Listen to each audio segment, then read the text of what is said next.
Hi, writers. All right, so welcome to our second session of personal narrative writing. So take a look at our objective today.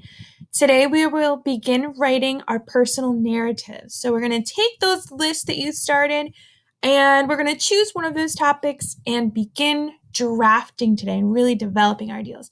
So today, we are going to climb into our writing. Okay, we're not climbing anything. No, don't be crazy at home climbing anything, but we're going to climb into our writing. Okay. So I want you to read this quote and think a little bit about what does it mean to you. So the quote is by Rebel Thriver, and here's the quote. They said, "When writing the story of your life, don't let anyone else hold the pen." So I want you to pause the video here for just a minute. Maybe take a second and jot down on one of your sticky notes. Take your writing tool, jot down. I have my notebook here, and think about what that means to you. Okay, so you can pause now, and then we'll come back in a second. Okay, welcome back, writers. So hopefully you had time to jot down what you were thinking. I'm going to share what I think the quote means, and you can kind of let me know. Give me a thumbs up through the screen if you were thinking the same thing. When I read that, when writing the story of your life, don't let anyone else hold the pen, it really makes me feel like I'm in charge of my own story. So I was the one that was there. I experienced it, or I met that person, or I went to that place. So it's really my story to tell.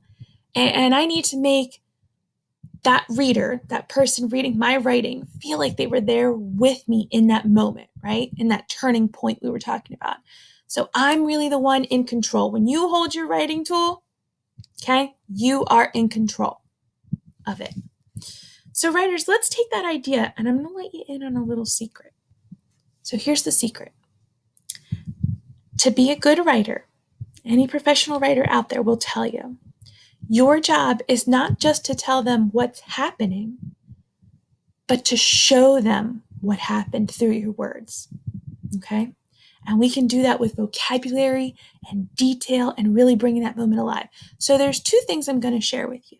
Okay? So let me drag some of my examples. So a lot of the time in my experience, I've read things like this, where students write in their story, "I was sad," or "I felt sad," right?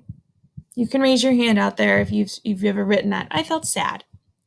That's really just telling you something, right? You're just telling me, all right, they were sad. But when you think about it, does that really help you understand how sad they were? Was it like I dropped my ice cream sad, or someone in my family passed away sad, right? That doesn't give me enough detail about the moment. So take a look at this one, and I want you to notice what differences you see, writers. Are they able to really show instead of tell?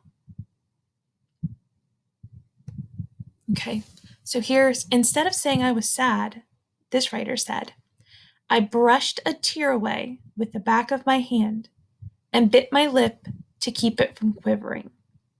Ugh, I don't know about you writers, but as a reader, this one is so much more exciting to read, and I want to know more.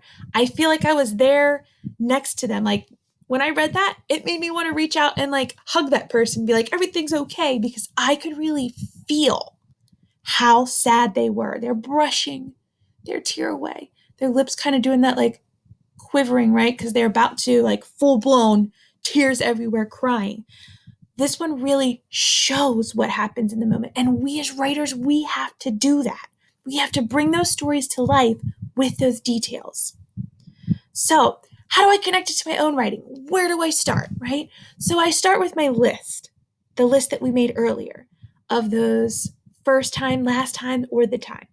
So, for this one, and because we know as writers, we're going to start lots of different pieces of writing. Today, I'm going to work on when I saw my dad right before his transplant.